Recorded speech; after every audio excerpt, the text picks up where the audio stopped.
तो है गाइस, कैसे हो आप लोग। तो फाइनली लेकर आ चुका हूँ रिवर्स इंसैनिटी के मांगा को। तो मांगा में टोटल 96 चैप्टर्स होने वाले हैं, जिसके बाद सिर्फ नॉवेल्स ही होंगी।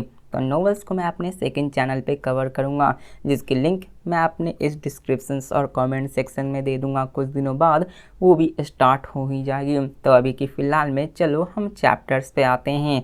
तो सबसे पहले आपको फैंग युआन मतलब रिवर्स इंसैनिटी के मेन कैरेक्टर्स के बारे में इंट्रोडक्शन दे देता हूँ। कहा जाए तो ये अभी तक के सारे मांगाज, नोवेल या फिर कह सकते हो कि फिक्शन हिस्ट्री में सबसे भयंकर कैरेक्टर हैं। आप लोग जानते होंगे मैजिक एम्पर के जू फैन को, जो कि अपने बुज़दिल के लिए जाना जाता है, जो अपनी क्रूरता के लिए जाना जाता है। उसकी एविल प्लान सच में खतरनाक होती है, लेकिन जो अपना फैंग युआन है वो अपने जू फैंग से बहुत ही ज़्यादा ऊपर होती है। आप चैप्टर्स में देखना वो किस तरह के प्लानिंग्स बनाता है, और नॉवेल्स में तो वो कुछ ज़्यादा ही खतरनाक हो जाता है। इतना कि चाइनीज़ वाले गवर्नमेंट को इसको बैन करना पड़ता है, क्योंकि ये ऐसी नॉवेल्स वाली हो ही जाती है। इसकी कहानी इतनी ज़्यादा कॉम्प्लेक्स हो जाती है आगे चल कर कि उन्हें बैन ही करना पड़ता, लिटरली बैन कर दिया जाता है। अब यहाँ पर चलो चैप्टर्स पे आते हैं। तो कहानी की शुरुआत में हमें फैंग युआन को दिखाया जाता है, जो कि अपने बड़ी ही बुरी हालत में होता है। उसे सारे बंदे घेर कर खड़े होते हैं ताकि उसको मारा जा सके। वो वहाँ पे अपने फैंग युआन को मारना चाहते थे, क्योंकि उसके पास कुछ ऐसा ट्रेजर होता है जो कि कोई भी नहीं देखना चाहता था। उसके पास एक चुंगी शिकारा मौजूद था, जो कि कह सकते हो कि जैसे सोल लैंड में सबके पास अपनी अपनी एक हैमर होती है, किसी के पास अपनी प्लांट्स टाइप की होती है, किसी के पास अपनी शॉर्ट्स स्पेयर्स ये सभी होती हैं, वैसे ही अपने इस रिवर्स इंसैनिटी में एक सिकारा, जिसे गू कहा जाता है, वही अपने फैंग युआन के पास आता है। और वो सभी फैंग युआन को बुरा भला भी कह रहे होते हैं। उनमें से एक बंदा तो ये भी कहा था कि तुम डेमन, तुमने 300 साल पहले तो मेरे पूरे सेक्ट को बर्बाद कर दिया था, आज मैं उसका बदला लेकर ही रहूँगा। और वो उस पर कई सारे इंजाम लगाने लगते हैं, लेकिन तभी वहाँ पर फैंग युआन को दिखाया जाता है, जो कि उन सभी के चारों तरफ घिरा होता है,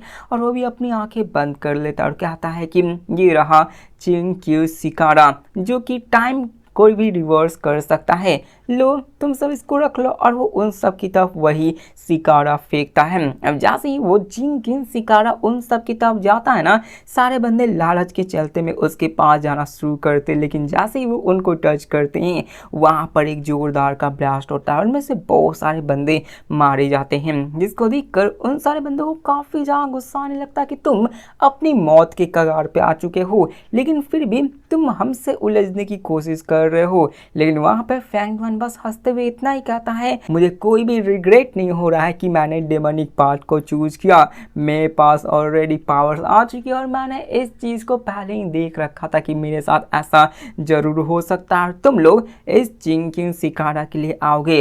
और वहाँ पे अपना फैंग युआन खुद को सेल्फ डिस्ट्रक्ट करने लगता है, मतलब कि वहाँ पे अपने आप को मारता है, लेकिन मारने से पहले अपने शिकारा को यूज़ करना चाहता था, क्योंकि शिकारा की पावर होती है कि वो टाइम को रिवर्स कर सकती है।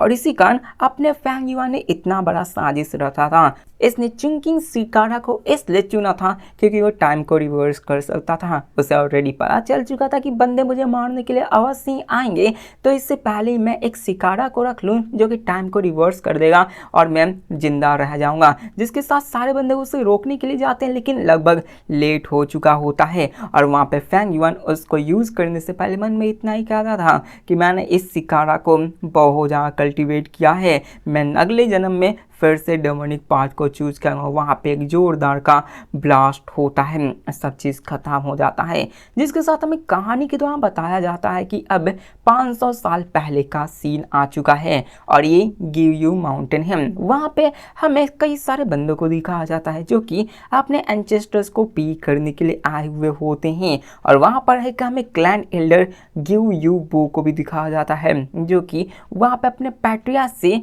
पूजा करने के लिए आते हैं कि हमारे आने वाले फंक्शंस के अंदर कई सारे टैलेंट्स को भेज दो, क्योंकि हमारी फैमिली बहुत ही देर से डिक्लाइन किए जा रही है। जिसके साथ टाइम बीतने लगती है और पता चलता है कि अगले दिन अवेकनिंग सेरेमनी होने वाली है। अवेकनिंग सेरेमनी में वो होता है कि जितने भी स्टूडेंट्स हैं उन सबकी पावर्स को अवेक किया जाता है, वो देखा जाता है कि किसमें कितने ज़्यादा टैलेंट्स हैं। और एल्डर्स वहाँ पे सारे स्टूडेंट्स के बारे में बात करने लगते हैं, जिनमें से एक स्टूडेंट बाई विलेज का बाई निंगबेंग होता है। उसकी एप्टीट्यूड बहुत ही फ्राइटनिंग होती है। वो सिर्फ 2 साल के पीरियड में ही रैंक 3 ग्रू मास्टर बन चुका था और वो यंगर जनरेशन्स का कह सकते हो कि सबसे मोस्ट आउटस्टैंडिंग कैंडिडेट होता है। और वो सारे ऐसे ही कैंडिडेट के बारे में बात करना शुरू कर देते हैं। लेकिन इसी के साथ वो एक और बंदे के बारे में बात करते हैं कि मैंने एक ऐसा र्यूमर सुना है कि एक हमारे क्लैन के अंदर ही एक जीनियस अपीयर हुआ है। वो 3 महीने के अंदर ही बोलना सीख गया था और 4 महीने के अंदर तो वो दौड़ना भी सीख गया होता है। वो उतने समय में तो अपने पोएट्री को भी बनाना सीख गया होता, मतलब कि 5 की उम्र में तो उसने पोएट्री, मतलब 5 की महीने में तो उसने पोएट्री को भी क्रिएट कर दिया था। और यहाँ पर उसकी टैलेंट काफ़ी ज़्यादा होती है और एल्डर्स उसी के बारे में बात कर रहे होते हैं, जिसके साथ वो लोग निकल जाते हैं कल की तैयारी में कि कल ही देखा जाए आखिरकार क्या होगा। उसी के साथ हमें अपने एल्डर को दिखाया जाता है, लीडर को दिखाया जाता है, जो कहता है कि हमारे क्लैन को एक नई आशा की ज़रूरत है। लेकिन उसी के साथ हमें अपने हीरो, मतलब कह सकते हो कि ये हीरो के वेश में अपने विलन को दिखाया जाता है, जो कि अपने पुरानी बॉडी में आ चुका होता है। और यहाँ पे फैंग युआन होता है, वो हंसते हुए कहता है कि चिंग क्यू शिकारा वो एक्चुअली काम हो चुकी है और मैं तो गिव यू माउंटेन में आ चुका हूँ, जो कि अभी के मुकाबले से उस वक्त से 500 साल में पहले वापस आ चुका हूँ। मुझे नहीं लगा था कि मेरी ये शिकारा इतने वर्ष पहले मुझे टाइम में पीछे भेज पाएगी, लेकिन कोई बात नहीं, यहाँ पर मेरे पास एक और मौका आ चुका है कि मैं फिर से टॉप पर आ सकता हूँ। और मैं मर चुका हूँ, लेकिन क्या हुआ, मैं फिर से रिबॉर्न हुआ हूँ। और वहाँ पे कह सकते हो कि ये बंदा अपने एक मिशन को डालता है कि मैं अपने 500 साल की नॉलेज को अपने साथ लेकर यूज करूंगा और इस दुनिया को दिखा दूंगा कि असली डेमोन किसे कहते हैं। मतलब कि अपना फैंग युआन इतना ज़्यादा खतरनाक होता है। वो पहले अपने प्रीवियस लाइफ में जब उसके पास कुछ नहीं था, वो शुरुआत से सीखते सीखते गया था, वो इतना खतरनाक था। तो सोचो वो बंदा 500 साल के अपने लाइफ एक्सपीरियंस को अपने फिर से शुरुआत से ही डालेगा, तो वो किस लेवल के बंदे कहलाए जाएंगे। जिसके साथ हमें यहाँ पे फैंग युआन के द्वारा ही उसकी खुद की कहानी बताई जाती है कि कैसे उसके साथ बचपन में हुआ है। मतलब फैंग युआन अपने एक छोटे से बच्चे की बॉडी में आता, लेकिन उससे भी पहले उसके साथ बहुत कुछ हो चुका था। वो खुद बताता है कि कैसे जब वो सिर्फ 3 साल की थी तो उसके माता पिता चल बसे होते हैं, तब उसके अच्छे आंटी और अंकल ने उसको अडॉप्ट किया था ताकि उसे पाल पोल कर बसा किया जा सके। और वहाँ पर अपने फैंग युआन की मेमोरी थोड़ी सी कम होती है और यहाँ पर वो अपने मेमोरी को ही रिकॉल करके हमें वो कहानियाँ सुना रहा होता है और यहाँ पर अपनी सारी चीज़ें बताने लगता है कि कैसे भले ही अंकल आंटी ने उसे अडॉप्ट कर लिया था, लेकिन वो हम पे बहुत ज़्यादा जुल्म किया करते थे। और यहाँ पर फैंग युआन का एक ब्रदर भी था जो कि सेम टू सेम उसके जुड़वा ही दिखा करता था। मतलब कह सकता हूँ कि यहाँ पर इन्हीं 2 भाई के बीच में आपको मांगा इसके चैप्टर्स में राइवली देखने को मिलेगी। वैसे ही चलता है। वहाँ पर फैंग युआन यही कहता है कि मुझे पहले नॉलेज नहीं था, मुझे अपने अंकल आंटी के स्कीम्स के बारे में नहीं पता था, इसलिए वो मेरा फ़ायदा उठा रहे होते हैं। लेकिन इसी के साथ वो अपने ये भी बचपन को याद करता है कि कैसे जब उसने पोएम्स सुनाना स्टार्ट कर दिया तो बंदे उसे समझना शुरू हो चुके थे। लेकिन उन सारे बेवकूफ़ों को क्या ही पता कि मैं पुरानी किताबों से उन पोएम्स को उठा कर लाता था, लेकिन वो बेवकूफ़ मुझे जीनियस समझने लगे और इसी चक्कर में मेरे अंकल और आंटी मुझे अच्छे से ट्रीट करना शुरू कर दे। लेकिन मेरे छोटे भाई को उन्होंने पूरी तरह से नेगलेक्ट कर दिया, सिर्फ मुझ पे ही उन्होंने ध्यान दिया था। और यहाँ पर वो कहता है कि यार मेरे छोटे भाई को उन्होंने बहुत ही बुरी तरीके से ट्रीट किया था, जिसके साथ वहाँ पर उसे सारी चीज़ें याद आ जाती है कि उसके साथ पहले क्या क्या हुआ था और उसके साथ पहले क्या क्या हो चुका था। मतलब पूरी उसकी मेमोरी वापस आ चुकी होती है और वहाँ पर वो फैसला करता है कि चलो अब मुझे सब कुछ याद आ चुका है, तो मैं अपने इसी पास्ट मेमोरीज को यूज़ करके अपने आप को आगे बढ़ाऊंगा और मेरी फ्यूचर की मेमोरी काफ़ी अच्छी होगी। लेकिन उसी के साथ उसका छोटा भाई भी वहाँ पे आता है जो कि अपने बिग ब्रदर से बात करने के लिए आया हुआ होता है। हमें पता चलता है कि जैसे अपने बिग ब्रदर मतलब फैंग युआन का नाम फैंग युआन ही होता है, मेन विलन का नाम फैंग युआन, हीरो का नाम फैंग युआन ही होता है, लेकिन उसके छोटे भाई का नाम उसका फैंग जेंग होता है। फैंग युआन और फैंग जेंग कंफ्यूज मत होना। अब यहाँ पे फैंग युआन उससे बस इतना कहता है कि क्या हुआ, तुम्हें किसी चीज़ की ज़रूरत है ना, तो यहाँ पर उनमें बातें होने लगती है और वो इतना ही कहता है उसका छोटा भाई फैंग जेंग की कल अवेकनिंग सेरेमनी है और यहाँ पर मुझे बस यहाँ पे बस इतनी चिंता है कि मैं अपने छोटे भाई को मतलब बड़े भैया को सिक होते हुए नहीं देखना चाहता हूँ। और यहाँ पर वो उससे बातें करने लगता है कि तुम्हें तो विलेज वाले जीनियस मानते हैं, लेकिन वहाँ पर फैंग जेन उसके मतलब फैंग युआन उसके साथ बहुत ही ज़्यादा कह सकते हो कि बहुत ही बुरी तरीके से कहा था कि चलो यहाँ से निकल जा, जिसके कारण वो वहाँ से निकल जाता है और वो उदास हो जाता है। लेकिन उसी के साथ उसके जाने के बाद फैंग युआन खुद से कहता है कि ओह क्या ही कहूँ, ये कैसा ही जीनियस है, और वो अपने बारे में बताता कि मैं तो सिर्फ एक थर्ड क्लास टैलेंट ही होने वाला हूँ और रियल फर्स्ट क्लास टैलेंट तुम मेरे भाई वो तुम हो फैंग जेंग। अब यहाँ पे हमें टैलेंट के बारे में भी समझ लो, मतलब यहाँ पे हमें टैलेंट के बारे में समझ लो कि यहाँ पे फर्स्ट क्लास टैलेंट बहुत ही अव्वल दर्जे का होता है, मतलब फर्स्ट क्लास कह सकते हो ऊंची जाति के, सेकंड क्लास मिडिल क्लास के, और जो थर्ड लोअर टैलेंट होता है थर्ड ग्रेड वो कह सकते हो कि निचली कास्ट के लोग होते हैं। यहाँ पे इसी तरह से होते हैं, जिसके साथ नेक्स्ट डे का सीन दिखाया जाता है जहाँ पे फैंग युआन बड़ी आराम से बैठा होता है, उसकी मेड वहाँ पे उसके लिए कपड़े ये सब लेकर आती है और वहाँ पर वो उसको तैयार भी करने लगती है। लेकिन इस लड़की के बारे में बताया जाता है कि ये भी अपने अंकल आंटी के साथ मिली हुई होती है, वो अपने फैंग युआन को पटाने की कोशिश कर रही होती ताकि वो उसका यूज़ कर सके, क्योंकि सब लोग जानते थे कि फैंग युआन एक बहुत ही टैलेंटेड बंदा है, लेकिन फैंग युआन खुद के बारे में जानता था कि वो सिर्फ एक थर्ड क्लास का बंदा है। जिसके बारे में मैं इतना डिस्कस नहीं करूँगा क्योंकि मैं बस ऊपर ऊपर के चैप्टर्स को बता रहा हूँ, बहुत डीप जाऊँगा तो समझ लो बहुत खतरनाक वाली हो जाएगी। जिसके साथ वहाँ पर वो लेडी अपने फैंग युआन को पोजेस करने की कोशिश करने, उसको बहकाने की कोशिश करने लगती। वहाँ पर फैंग युआन उससे कहता कि इसकी कोई ज़रूरत नहीं, वो वहाँ से सीधे चला जाता है, जिसको देखकर वो लेडी भी हैरान हो जाती कि व्हाट द फक, ये कैसे हो सकता है, वो वहाँ पर मेरे चाल में कैसे नहीं फंसा। जिसके साथ वो अपने भाई के साथ निकल पड़ता है उसी सेरेमनी के पास और रास्ते में सभी उसके और उसके छोटे भाई के बारे में बात कर रहे होते, जहाँ पर वो सब फैंग युआन के तारीफ़ें कर रहे थे और फैंग जेन की बहुत ही बुरी तरीके से इंसल्ट कर रहे होते हैं, जिसकी वजह से उसे काफ़ी ज़्यादा गुस्सा भी आ रहा होता है। लेकिन वो बस अपना भाषण देता है कि ये शायद तुच्छ से लोग ये सब यहाँ पर सिर्फ बातें ही कर सकते हैं, इनके पास करने को कोई और चीज़ नहीं हो रही। यहाँ पर कह सकते हो कि आपको इनसाइड मांगास के अंदर इतनी भयंकर भयंकर वाली मोटिवेशंस वाली लाइन मिलेंगी कि आप लोग कहोगे कि व्हाट द फक, ये राइटर्स कितना ज़्यादा अच्छा से लिखा है। जिसके साथ फाइनली हमें गिव सी जो एकेडमी एल्डर होता है उसे दिखाया जाता है, जहाँ पर सभी बच्चे को अवेकनिंग सेरेमनी के लिए ले जाने वाला था। उसी के साथ वो उन्हें एक अंडरग्राउंड केव में ले जाते हैं, जहाँ पर वो उन सबके अवेकनिंग प्रोसेस को करवाने वाले थे। और यहाँ पे हमें पता चलता है कि ये जगह हंड्रेड्स ऑफ ईयर्स में गिगी क्लैन के द्वारा खोजा गया था और ये जगह बहुत ही अच्छी मानी गई थी और इसी वजह से ये यहाँ पर बस चुके थे। और इसके अंदर स्पेट स्प्रिंग्स भी होते जो कि कल्टीवेशन के लिए काफ़ी ज़्यादा अच्छी होती हैं। जिसके साथ वो अंदर जाते हैं और वो वहाँ पे एक सी ऑफ मून फ्लावर ऑर्चिड में चले जाते हैं, जहाँ पर उनकी सबसे पहली कल्टीवेशन की पॉइंट स्टार्ट होने वाली है, अवेकनिंग प्रोसेस। अवेकनिंग जब तक ना हो तब तक कोई भी अपना बंदा अपने कल्टीवेशंस को स्टार्ट कर ही नहीं सकता। जिसके साथ सब लोग वहाँ पे बातें करने लगते हैं और इसी के साथ वहाँ पे क्लैन मास्टर भी आता है और एल्डर उसकी इजाज़त से अवेकनिंग प्रोसेस को स्टार्ट कर देता है। उसी के साथ सबसे पहले बच्चे गिऊ चैंगबो को दिखाया जाता है, उसको बुलाया जाता है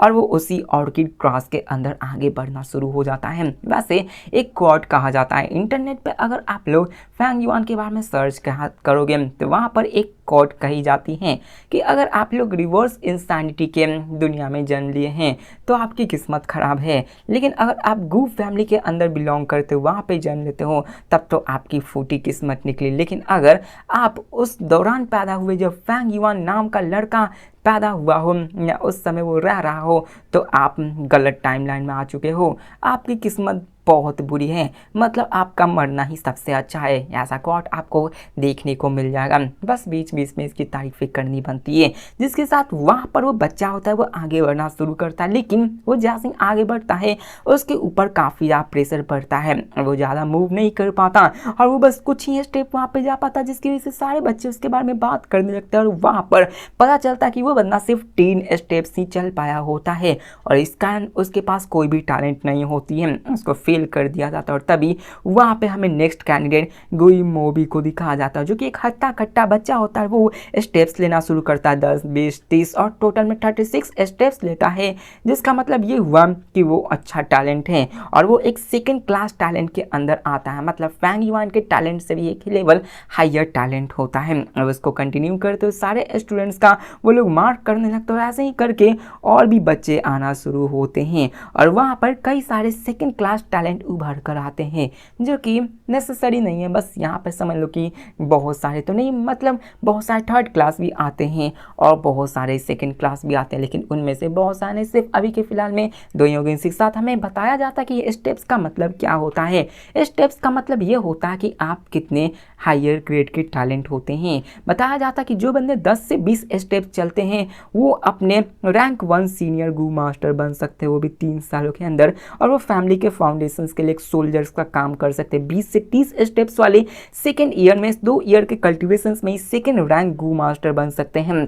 वहीं पे जो 30 से 40 स्टेप्स का लेते हैं वो सेकंड क्लास का टैलेंट्स होते हैं, जो कि 6 से 7 साल ले लेते हैं रैंक 3 गू मास्टर बनने के लिए, और जो उससे ऊपर के स्टेप्स लेते हैं 40 से 50 वो रैंक 1 रैंक मतलब रैंक फर्स्ट क्लास टैलेंट होते हैं और उन्हें काफ़ी कम टाइम लगता है अपने आप को ऊपर बढ़ाने के लिए, और वहाँ पर सब इसी बारे में बात कर रहे होते हैं। मतलब यहाँ पे रैंक का मसला यह है कि रैंक 1, रैंक 2, रैंक 3 जितना आपके यहाँ ये रैंक होगी आपकी पावर्स उतनी ही ज़्यादा होंगी और आपको उतनी ही ज़्यादा इज्जत मिलेगी। रैंक 1 यहाँ पे मोस्टली बंदे रैंक 1 ही होते हैं।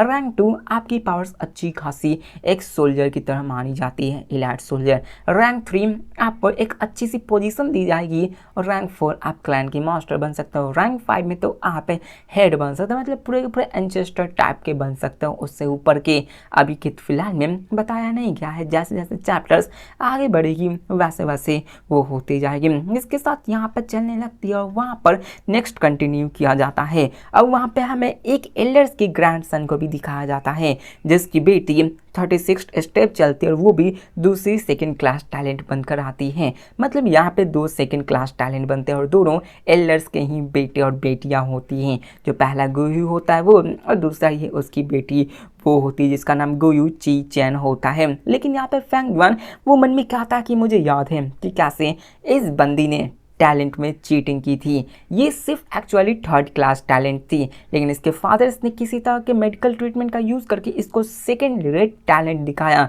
ताकि सारे एल्डर्स इसको अच्छे से ट्रीट कर सकें और इसकी इज्जत ना कम हो सके। और कह सकते हो कि जितनी ज़्यादा आपकी टैलेंट हाई होगी, सेकंड क्लास फर्स्ट क्लास होगी, उतनी ज़्यादा आपको रिसोर्सेज दिए जाएंगे। और यहाँ पर एक और मसला था कि उन दोनों एल्डर्स के बीच में बहुत ज़्यादा कंपटीशन हुआ करता था, लेकिन आगे चलकर वो पकड़ी गई होती, जिसके साथ वहाँ पे अपने फैंग युआन की बारी आती है। मतलब फैंग युआन की सेरेमनी होने वाली है। इसके साथ हमें दिखाया जाता है कि सारे लोग फैंग युआन के बारे में बात करने लगते हैं कि ये तो फर्स्ट क्लास टैलेंट होगा ही पक्का, लेकिन इसके साथ वो आगे बढ़ना शुरू करता है। और वही हमें बताया जाता है कि कैसे इस सी के अंदर से, इस फ्लावर्स के अंदर से प्रेशर निकलती हैं। प्रेशर्स बढ़ते जाएंगे, जैसे जैसे आपकी टैलेंट होगी आप उस प्रेशर्स को ओवरकम करते जाओगे। लेकिन इस प्रेशर के दौरान आपको एक होप गू भी मिल सकती है, जो कि आपके पावर्स को बढ़ा सकते हैं। उसी के साथ हमें लेजेंड्स ऑफ रेंजू के बारे में बताया जाता है कि कैसे एक बंदा था जो कि काफ़ी ज़्यादा कमज़ोर था, उसे कुछ मॉन्स्टर्स मारने के लिए आए हुए होता और वो लगभग मर ही गया था। लेकिन तभी वहाँ पे एक जोरदार की रोशनी होती है और वहाँ पर एक हमें होप गू को दिखाया जाता है, जो आके उस बंदे से कहता है कि आज से हम तुम्हारी मदद करेंगे, लेकिन इसके बदले तुम्हें अपनी लाइफ को हमें देना होगा ताकि हम तुम्हारी लाइफ को लेके हम तुम्हारी मदद कर सकें। तो वो इसके लिए मान जाता है, उसको पावर्स मिलती हैं, जिसकी वजह से उसके पास होप गू आती है और वो बड़े आसानी से उन मॉन्स्टर्स को मारना शुरू करता है। लेकिन दिखाया जाता है कि जैसे जैसे उसकी लाइफ घटती गई, मतलब बढ़ती गई, उसे समझ आया कि ये ज़्यादा काम की नहीं। उसी के साथ उसे वहाँ पर विजडम गू भी मिली होती है। मतलब यहाँ पे चौंकना मत, यहाँ पे गू किसी भी प्रकार की हो सकती है। यहाँ पर होप गू है, यहाँ पे विजडम गू है,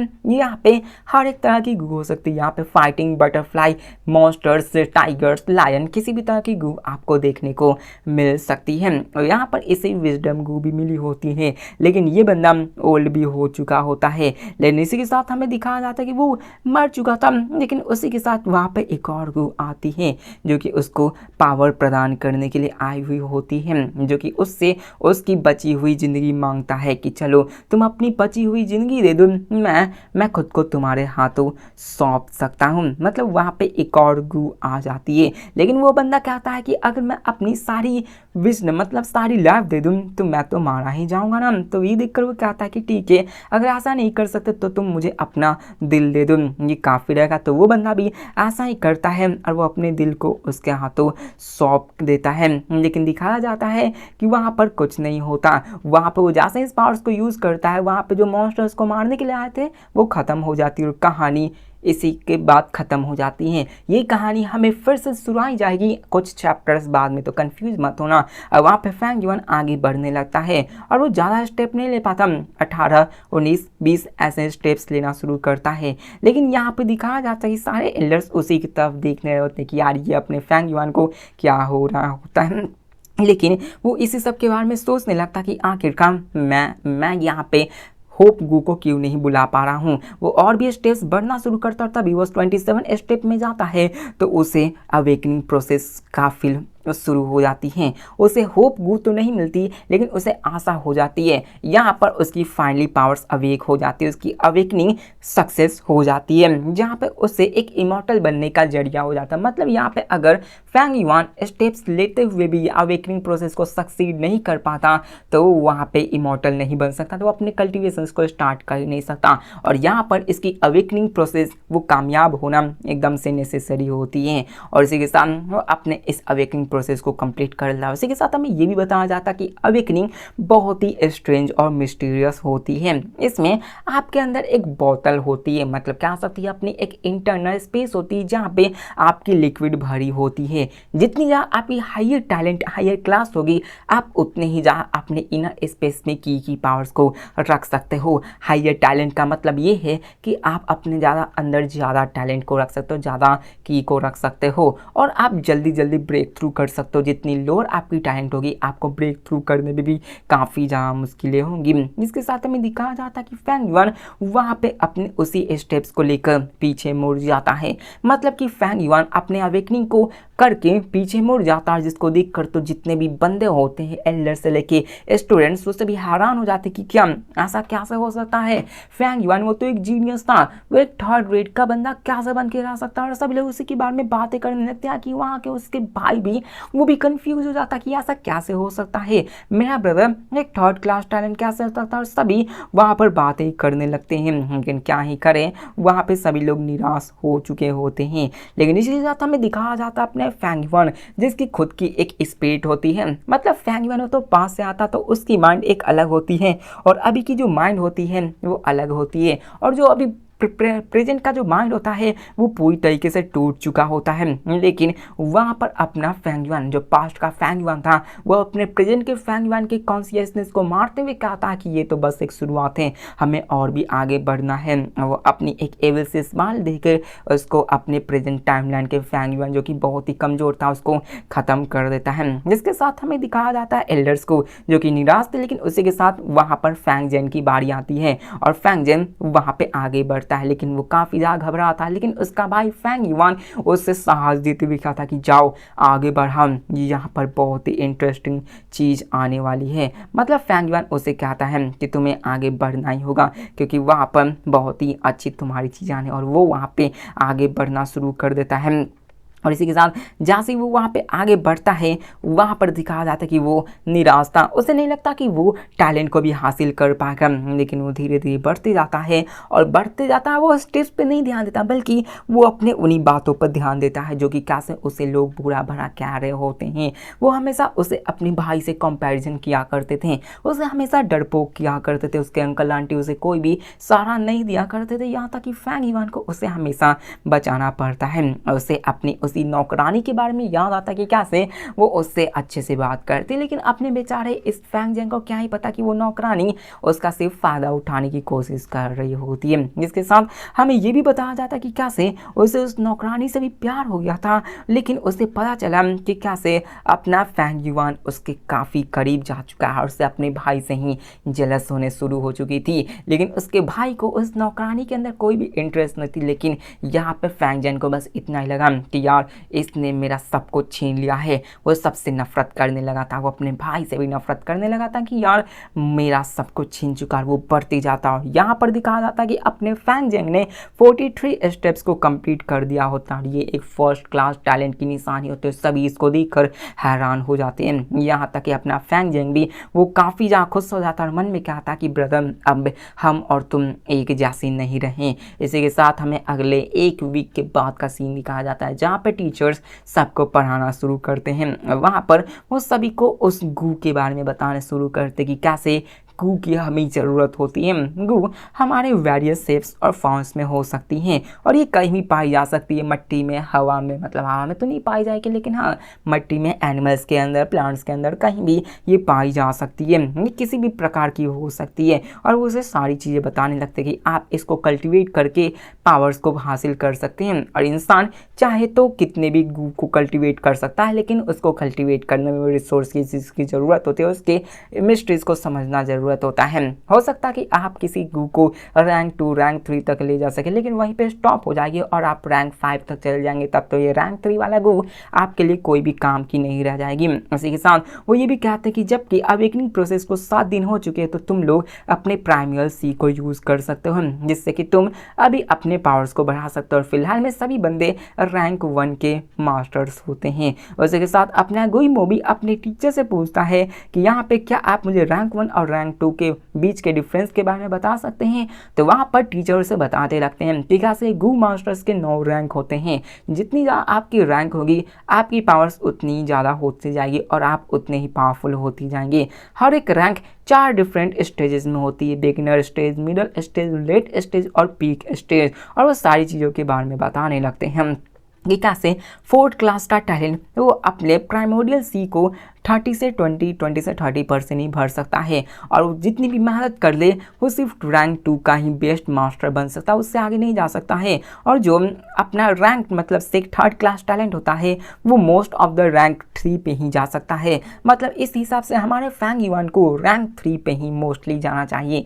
लेकिन यहाँ आगे चलकर गलत हो जाती है क्योंकि अपने फैंग युआन के पास अपनी टैलेंट होती है। वहीं पे 2nd क्लास का टैलेंट होता है वो 60 से 70% प्राइमल सी को भर सकता है, मोस्टली 4 गू मास्टर तक जा सकता है। 1st क्लास टैलेंट वो 80 से 90% प्राइमरी सी को भरता है और वो रैंक 5 गू मास्टर तक चला जाता है, जिसको देखकर बच्चे पूछते कि रैंक 6 के बारे में क्या, तो वो कहते कि अभी तक रैंक 6 नहीं आया है। तो वहाँ पे सब लोग बातें करने लगते हैं कि फैंग जेंग वो तो 6 मतलब रैंक 3 मतलब रैंक 3rd 1st क्लास का टैलेंट है तो वो रैंक 5 तक जाएगा, जो कि हमारे एंचेस्टर जितनी पावरफुल होगी। लेकिन उसी के साथ वो अपने फैंग युआन की तरफ देखने लगते हैं जो कि क्लास में लेटा हुआ होता है और सब लोग कहते हैं कि कैसे अपना फैंग युआन पूरी तरह से विल्ला हो चुका है, वो पीते रहता है, वो जंगलों में घूमता रहता है। और वहाँ पर टीचर्स भी इसके बारे में सोचने लगते हैं कि ये बंदे के बारे में तो सबने सोचा था कि यार ये बहुत ही आगे जाएगा, लेकिन क्या ही करे अब यार इतनी प्रेशर को सह नहीं पाया तो न जाने इसका क्या होगा। इसके साथ वो वहाँ पे और भी चीज़ें होने लगती, लेकिन हमें अपने फैंग युआन को भी दिखाया जाता है जो कि अपने मन में इन सब के बारे में सोचने लगता है कि इन सब के साथ क्या होता है और यहाँ पे अपनी एक अलग अलग कहानी होती है। उसी के साथ फैंग युआन खुद बताता है कि आखिरकार वो इतना वेला होकर क्यों घूम रहा है। वो इतना वेला होकर इसलिए घूम रहा है क्योंकि उसे अपनी पास्ट के मेमोरीज में पता था कि कैसे अभी से 2 महीने बाद एक गू मास्टर जो कि यहाँ पर नल्ले होकर यहाँ पर घूम रहा था तो उसके पास एक लिक्विड वॉर्म आ चुकी थी और वो उस लिक्विड मॉम को जो कि एक गू था उसको यूज़ करके अपनी पावर्स को बढ़ाता है। मतलब कह सकते हो कि एक लिक्विड वॉर्म वो भी एक गू होता है। गू के बारे में आप कंफ्यूज मत होना, वो बस एक अटैकिंग टाइप की होती। चैप्टर्स देखते जाओ, आपको समझते हुए आ जाएगी। और यहाँ पर अपना फैंग युआन उसी गू को पाने के चक्कर में था, इसलिए वो वेल्ला होकर पीकर वहाँ पे जाया करता था ताकि उस मुसाफिर की जगह उसको वो भी चीज़ मिल सके। इसके साथ हमें ये भी बताया जाता है कि कैसे वो उस चीज़ को पाकर अपने पावर्स को बढ़ा लिया था, वो अच्छे से अपनी लाइफ को गुजारना शुरू कर दिया होता है। उसी के साथ टीचर्स वहाँ पे सभी चीज़ को पढ़ाने लगते हैं और वो उन सबको असाइनमेंट भी देते हैं कि चलो तुम सबको सबसे पहले अपने असाइनमेंट को कंप्लीट हो करना होगा। जो भी इस असाइनमेंट को कंप्लीट करेगा उसे 20 स्पिरिचुअल स्टोन्स मिलेंगे। स्पिरिचुअल स्टोन्स कल्टिवेशंस में काफ़ी ज़्यादा मदद करने वाला होता है। मतलब कि बस वो इतना कहते हैं कि तुम्हें अपने अंदर के प्राइमोर्डियल सी को भरना होगा ताकि तुम सब अपने आप को पावरफुल बना सको। और यहाँ पर वो उन सबको एक एक गू वॉर्म पिक करने का चूज करते हैं कि तुम लोग रैंक 1 के बन चुके हो तो तुम लोग एक रैंक 1 गू को चुन सकते हो। और यहाँ पर जब तुम इसको चूज कर लोगे तो इसको रिफाइन भी करना होगा। जो भी इसको कर लेगा उसे रिवॉर्ड दिया जाएगा। उसी के साथ वहाँ पर उसे और भी बताई जाती है कि देखो यहाँ पर ये गू काफ़ी ज़्यादा इंपॉर्टेंट होती है। अगर गू वो तो तुम्हारे साथ जुड़ चुका है, लेकिन अगर तुमने उसके साथ गड़बड़ी की, वो मारा गया, तो आपको बैक स्लैश मिल सकती है, आपको काफ़ी ज़्यादा चोट मिल सकती है। जिसके साथ वहाँ पे सभी बच्चों को लाइन में ले गया होता है ताकि वहाँ पे सबको गू चुनने को मिल सके। उसी के साथ सब लोग चुनते हैं और वहाँ पर अपने फैंग युआन की भी बारी होती है जो कि वहाँ पर से एक एक गू को चुनता है जो होता है मूनलाइट गू।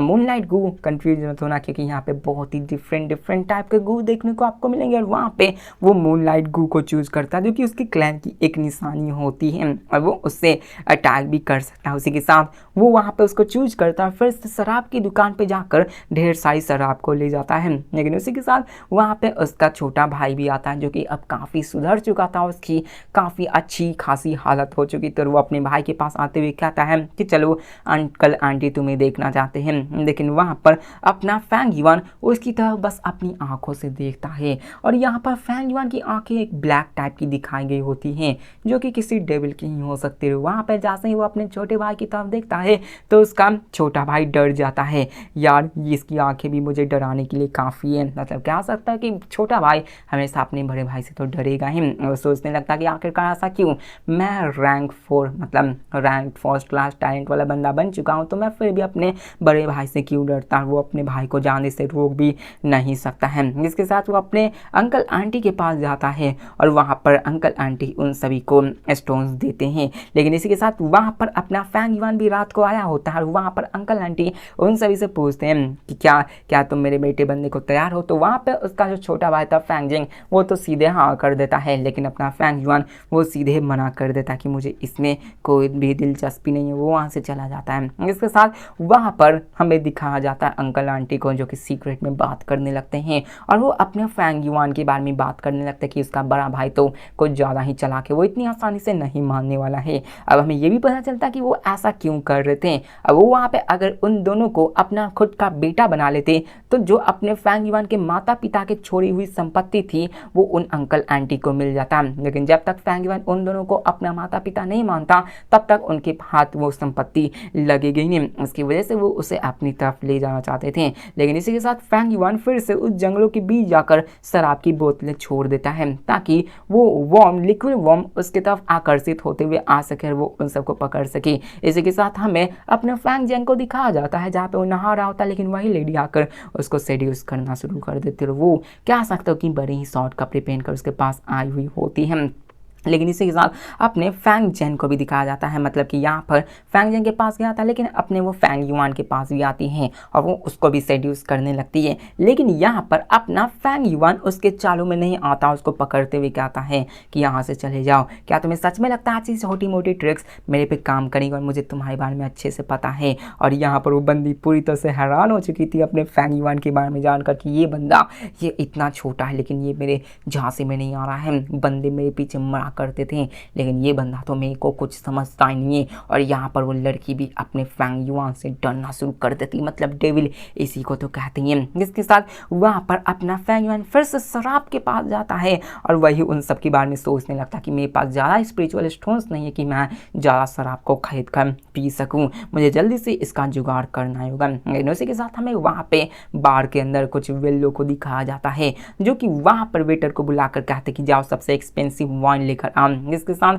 वहाँ पर वो जब पूछते हैं कि क्या आपको सच में एक्सपेंसिव चाहिए, तो वहाँ पर उससे पूछता है कि प्राइस कितना हुआ, तो प्राइस वो बोलता है 2 स्पिरिचुअल स्टोन, जो कि उन सब वेल्लो के लिए काफ़ी महंगा होता है। जिसको देखकर वैसे भी कहते ठीक है मैं इसको नहीं पीऊँगा। लेकिन इसी के साथ वहाँ पर एक और बंदा इसी बीच में बोल पड़ता है कि यार कितना ही फनी है, तुम रो क्यों रही हो जब तुम एक वाइन को ही अफोर्ड नहीं कर सकते। जिसको देखकर वो वेल्ले वाले ग्रुप काफ़ी ज़्यादा गुस्सा हो जाते हैं, लेकिन वो बंदा इस चीज़ से चिढ़ जाता है, वो उठता है और यहाँ पर वो अपने को दिखाता है। पता चलता है कि ये बंदा भी एक रैंक 1 गू मास्टर होता है। रैंक 1 गू मास्टर किसी नॉर्मल ह्यूमन से ज़्यादा पावरफुल होते हैं, इसलिए वो वेल्ले उससे डरना शुरू कर देते हैं। और यहाँ पर वो वहाँ पर हम सबको रॉब दिखाने के लिए अपने उस वेटर को कहते कि जाओ उस वाइन को ले, वो उस वाइन को पीता है। लेकिन यहाँ पर वेल्ले कहते कि अगर आप चाहो तो हम आपके लिए वाइन ला कर दे सकते हैं। लेकिन वहाँ पर वो उसी वाइन को उसके ऊपर उछलते हुए कहते कि तुम्हें सच में लगता कि मुझे इसकी ज़रूरत होगी, और वो उन बंदों के साथ पूरी तरह से नांस लुफी करने लगता है। वहाँ पर उसकी लेडी कहती है क्या तुम कर रहे, चलो वापस चलते, जिसकी वजह से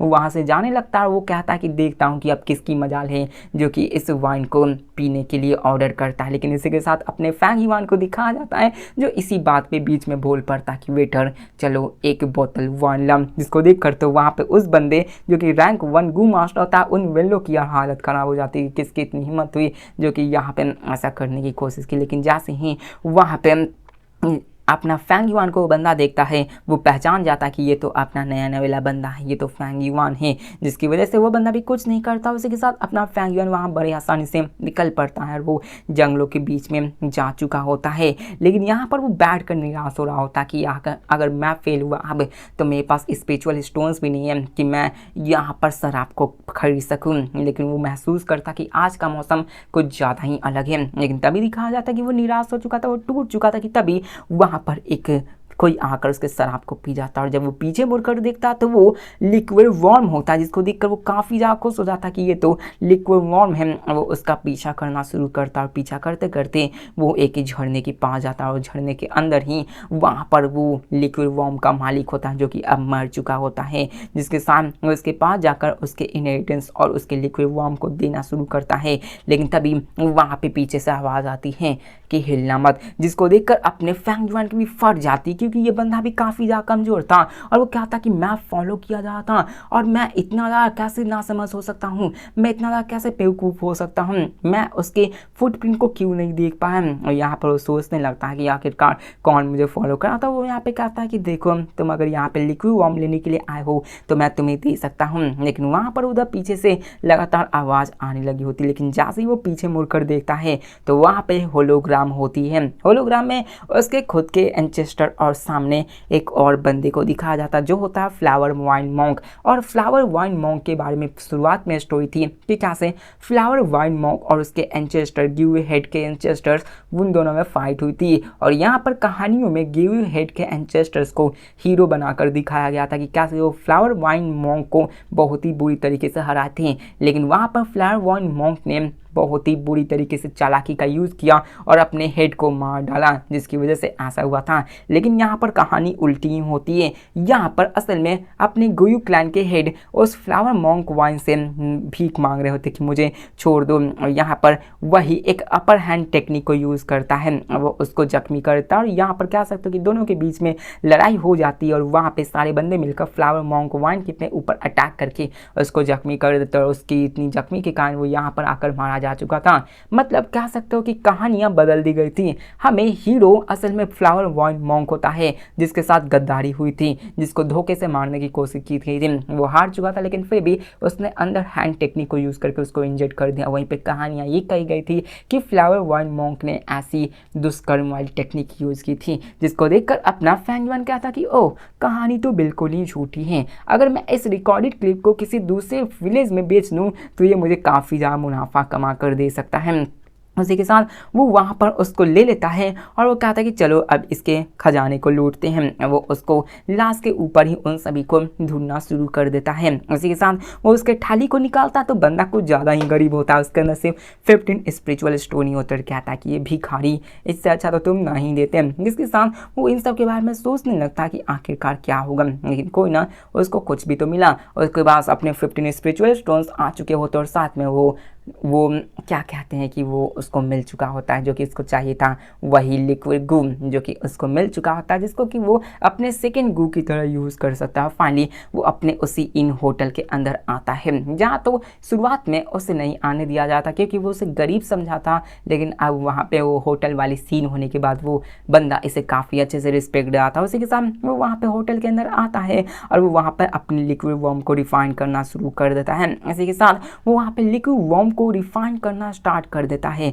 जो कि उसके पावर्स को बढ़ा सकता था और उसके एसेंस को फर्स्ट लेयर से मिडल रेलम तक ले जा सकता था। जिसके साथ वो उसको रिफाइन करना शुरू करता है, उसमें चांस देकर वो उसको रिफाइन करने लगता है, लेकिन लिक्विड वॉर्म उसकी रेसिस्टेंस काफ़ी ज़्यादा होती है। इसमें अपने फैंग युआन को काफ़ी ज़्यादा रिस्क होने वाला था क्योंकि ये लिक्विड वॉर्म एक हायर रैंक के मास्टर के पास पहले मौजूद थी जो कि 5 रैंक पे रहता था और इसकी रैंक भी पहले 5 हुआ करती थी, लेकिन समय के साथ साथ इसकी पावर्स घटती गई और इसकी पावर महज रैंक 1 पे ही रह गई थी, जिसकी वजह से अपने फैंग युआन को आसानी तो रहेगी, लेकिन फिर भी इसके पास पहले 5 रैंक का मास्टर था तो इसकी वजह से इसकी रेसिस्टेंस काफ़ी ज़्यादा होती है। लेकिन अपने फैंग युआन भी पहले कहाँ कमज़ोर था, वो भी तो स्ट्रॉन्ग था, जिसकी वजह से उसको सह पा रहा होता है और उसको रिफाइन करने की कोशिश करने लगता है ताकि वो उसको पूरी तरह से रिफाइन कर सके। फाइनली वो अपने इसी पावर्स को यूज़ करते करते सप्रेस करता, उसको रिफाइन भी कर देता है और वो वहाँ पे लिक्विड वॉर्म को रिफाइन करता है, लेकिन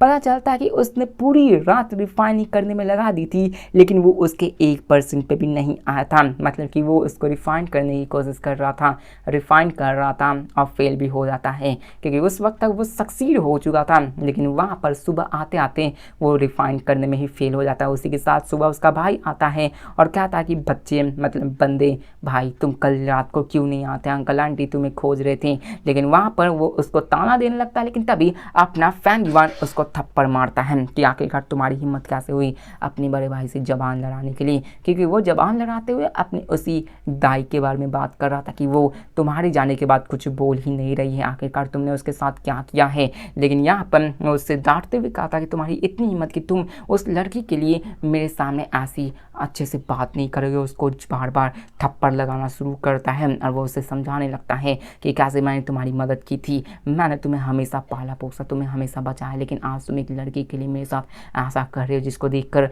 वो वहाँ पर सदमे में चला जाता है। लेकिन इसी के साथ अपना फैंग युआन उससे कहता है कि अगर तुम्हें वो लड़की इतनी ही ज़्यादा पसंद है तो चलो मुझे 6 स्पिरिचुअल स्टोन्स दो और मैं उसे तुम्हें दे दूंगा। जिसको देखकर वो उसका भाई भी कहता है ठीक है, वो उसको 6 स्पिरिचुअल स्टोन्स दे देते हैं और वो वहाँ पे भाई उसका खुश हो जाता है कि चलो वो दाई मेरे पास आ चुकी है, और उसके बीच में कोई नहीं आएगा, वो बिल्कुल ही मेरी हो जाएगी। उसी के साथ रात होती है और 2 दिन बीत चुके होते हैं और वहाँ पे वो लिक्विड वॉर्म को फिर से रिफाइन करना शुरू करता है और उसने इन 2 दिनों में 12 स्पिरिचुअल स्टोन्स को खर्च कर दिया होता है और वो उसको फिर से रिफाइन कर रहा होता है। लेकिन इस बार दिखाया जाता है कि वहाँ पर वो कुछ ज़्यादा ही रिएक्शन स्पीड में होने लगती है, ऐसा लग रहा था कि वो ब्लास्ट होने वाली है। लेकिन इसी के साथ दिखाया जाता है कि वो ब्लास्ट होते उसके साथ वहाँ पे कुछ और होता, वहाँ पे उसे कुछ फैमिलियर सी सेंस महसूस होते और पता चलता है कि ये यहाँ पर CQ सिकारा मौजूद होती जो कि अपने फैंग युआन के पास पास्ट लाइफ में मौजूद थी और उसको देख कर कहता कि ओह माय गॉड तुम वापस आ चुके हो, और उसको देखकर वो काफ़ी ज़्यादा खुश होता है। और यहाँ पे फिर से हमें सीन चेंज कर फैंग चेंग को दिखाया जाता है जो कि अपने अंकल आंटी के पास वापस आता और बताता है कैसे उसने अपनी नौकरानी को 6 स्पिरिचुअल स्टोन्स में ट्रेड कर लिया, जिसको जानकर वो काफ़ी ज़्यादा गुस्से होते कि ये तुमने क्या किया, वो हमारी संपत्ति थी, आखिरकार तुम उसके साथ ऐसा सौदा कैसे कर सकते थे, अगर तुम्हें वो चाहिए थे तो तुम हमें आगे कह सकते थे। लेकिन वहाँ पर वो कहते कोई बात नहीं और वो उसको और भी स्पिरिचुअल स्टोन्स देते हुए माफ़ कर देते और वहाँ पर वो लोग फिर से बात करने लगते कि हमें कैसे भी करके उसे एलिमिनेट करना होगा, क्योंकि अगर ऐसा ही चलता रहा और वो 16 साल की उम्र के पहले से रैंक 2 मास्टर का गू मास्टर बन गया तो वो अपने फैमिली की संपत्ति को अपने नाम पर ले सकता है, लेकिन उससे पहले हमें उसे रोकना होगा रैंक 2 मास्टर बनने से, क्योंकि अगर वो रैंक 2 मास्टर 16 साल की उम्र से पहले नहीं बना तो उसकी संपत्ति हमारे पास ही हो जाएगी। लेकिन इसके साथ हमें फैंग युआन का सीन दिखाया जाता है जहाँ पे उसने अपने सिकारा की मदद से अपने उसी लिक्विड वर्म को रिफाइन कर लिया होता है। उस सिकारा की पावर्स रैंक 5 की जितनी थी,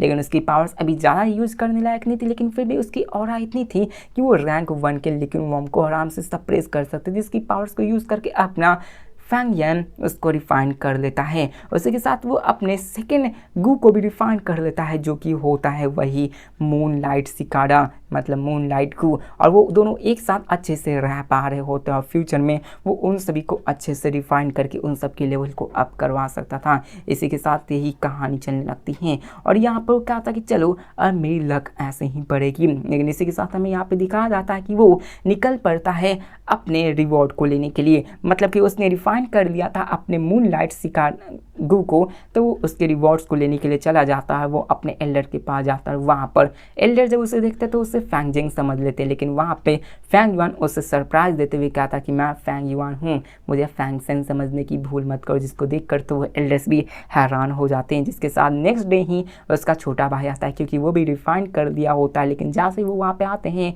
उसे पता चलता है कि फर्स्ट प्लेस तो उसका ब्रदर ले लेता है, जिसको देखकर वो काफ़ी पागल हो जाता है कि उसका भाई ऐसा कैसे कर सकता है। उसी के साथ ये सभी चीज़ें होने लगती हैं और जो दो फैमिलीज़ के मास्टर थे, मो फैमिली के और एक और जो चीफ फैमिली के जो दोनों मास्टर्स थे, वो भी अपने बेटे को अच्छे से पढ़ाना शुरू करते हैं। वहाँ पे मो फैमिली का जो बेटा होता है गुयू चिनजिन, वो वहाँ पे उसको स्टडी करते और कहते कि तुम्हें अच्छे से मैनेज करनी होगी। उसी के साथ चीफ फैमिली की जो चीन चेंग होती है उसको भी वो समझाते हुए कहते हैं कि देखो मैंने तुम्हें गलती से रैंक 3 की जगह रैंक 2 मास्टर बनवाया, इसलिए तुम्हें काफ़ी मेहनत करनी होगी, वरना हमारा सीक्रेट सबके सामने आ जाएगा। लेने के साथ अपने फैंग जिन को भी दिखाया जाता है, जो कि कसम खाता है कि मैं नेक्स्ट टाइम हारूंगा नहीं। उसी के साथ वहाँ पर अगले दिन आता है ट्रेनिंग का टाइम, जहाँ पे टीचर्स सबको अपने मून लाइट गू को यूज़ करना सिखाते कि तुम्हें इसे कैसे यूज़ करना है, जिसको देखकर बच्चे काफ़ी ज़्यादा यूज़ करते हैं और वो काफ़ी ज़्यादा खुश होते हैं क्योंकि इससे वो किसी को मार भी सकते हैं। लेकिन तभी वहाँ पे अपने फैंग जेंग को दिखाया जाता है, जो कि इन सब के बारे में सोच रहा था, लेकिन तभी उसके बगल में एक अटैक आती है जो कि अपने फैंग युआन ने की होती है। लेकिन वहाँ पर फैंग जेंग अपने ब्रदर की तरफ देखने लगता है, लेकिन फैंग युआन पूरी तरीके से शांत होता है कि वो किया ही नहीं है और वो वहाँ पर दूसरा बच्चा क्रेडिट ले जाता है, जिसको जानकर वो खुश होता है कि उसका वो भाई नहीं था। जिसके साथ वहाँ पर ऐसे ही सीन चलने लगता है और वहाँ पे वही वो शराबी अपने सारे स्टूडेंट्स को, मतलब वो वहाँ पे मिला था वही बंदा, सबको वहाँ पे खेतों एक मतलब बेचना शुरू करता है कि तुम इस पर प्रैक्टिस कर सकते हो, लेकिन कोई भी नहीं लेता।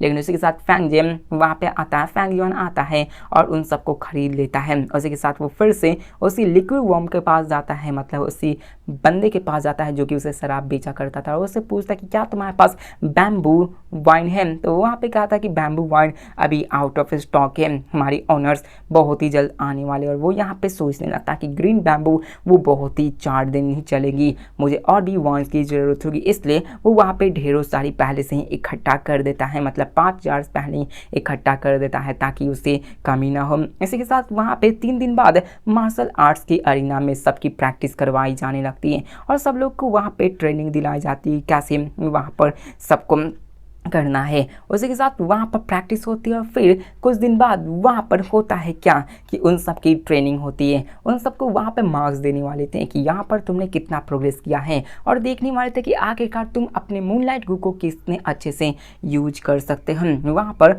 वो सबको सिखाने लगते हैं। यहाँ पर पॉइंट्स भी होते हैं कि कोई हेड को मारेगा तो उस पर ज़्यादा, पैरों को मारेगा तो उस पर कम और सीने पे मारेगा तो वो ज़्यादा, वैसे ही सब लोग वहाँ पे करने लगते हैं। और जो चू फैमिली और मो फैमिली होते हैं तो उनके बीच का तो अलग ही कंपटीशन था, क्योंकि वही दोनों सिर्फ रैंक 2 के मास्टर होते हैं, टैलेंट वाले 2nd ग्रेड के टैलेंट होते हैं। वो दोनों में ऐसे ही चलने लगते हैं। जो मो फैमिली का बंदा होता है वो हार जाता है और चीफ फैमिली का जो बंदी होती है वो जीत जाता है। लेकिन इसके साथ हमें अपने फैंग जेंग को दिखाया जाता है, जो कि वहाँ पर आता है, वो भी टेस्ट देता है, वो भी 3 टारगेट पे हिट करता है, उसे टोटल 7 पॉइंट्स मिलते हैं और सब लोग उसकी तारीफ करने लगते तो काफ़ी ज़्यादा अच्छा। लेकिन इसी के साथ अपने फैंग युआन की बारी आती है, जहाँ पर फैंग युआन अपने पहले अटैक को करता है, लेकिन पहला अटैक वो मिस हो जाता है, जिसको देखकर काफ़ी ज़्यादा लोग खुश हो जाते हैं, क्योंकि सबको लग रहा होता है कि अब फैंग युआन क्या ही कर सकता है, क्योंकि हेड पे मारने के 4 पॉइंट्स होते हैं, सीने पे मारने के 3 पॉइंट्स। तो अपना फैंग युआन को सब लोग नू समझ रहे होते हैं कि फैंग युआन हेड पे भी मारेगा, मतलब हेड पे तो नहीं मार पाएगा, लेकिन वो उसके सीने पे मारेगा तो मैक्सिमम 6 पॉइंट्स ले पाएगा और अपना फैंग जंग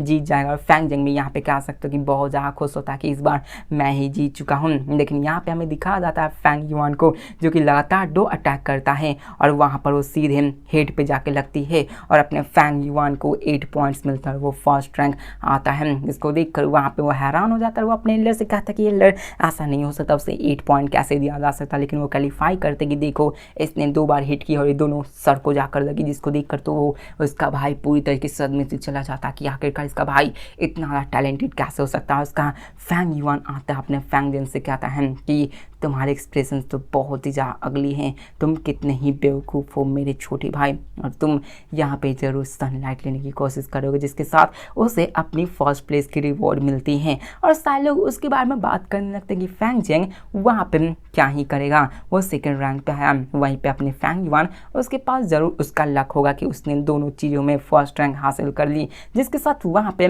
फिर से पढ़ाई होती है, लेक्चर दी जाती है कि कैसे तुम लोग आप अपने कल्टीवेशन बेस को आगे बढ़ा सकते हो। वहाँ पे तुम अपनी कल्टीवेशन बेस को रैंक 2 पर भी ले जा सकते हो। एक रैंक 1 गू मास्टर के पास अपनी ग्रीन कॉपर प्राइमेरियल एसेंस होती है, वहीं पे रैंक 2 गू मास्टर के पास आयरन रेड प्राइमेरियल इवेंट्स एसेंस होती है, वहीं पे रैंक 3 के पास वाइट सिल्वर प्राइमेरियल एसेंस होती है। जैसे जैसे आप अपने रैंक बढ़ाओगे उसकी कलर्स भी चेंज होती जाएगी। लेकिन यहाँ पे आपको एक चीज़ याद रखना होगा कि आपको अपने कल्टीवेशन के अपने गू को भी बढ़ाना होगा, ताकि आप अपने फाउंडेशंस को सॉलिड कर सको। जब तक आपकी फाउंडेशन सॉलिड नहीं होगी तब तक आपकी पावर का कोई मसला नहीं है। जिसके साथ यहाँ पे वो फिर से सोचने लगते हैं। उसके साथ यहाँ पे वो लोग ये डिसाइड करते कि वो यहाँ पे क्लास लीडर और 2 वॉइस लीडर को भी उनके परफॉर्मेंस के मुताबिक चूज करेंगे। तो इसको देखकर फैंग जेंग कहता है कि मैं तो अब लीडर बन के ही रहूँगा। लेकिन इसी के साथ मो फैमिली और चू फैमिली के बीच में कॉम्पिटिशन हो जाता है कि देखते हैं कौन जीतता है, और छुट्टी हो जाती है और सब लोग बाहर निकलते हैं। लेकिन बाहर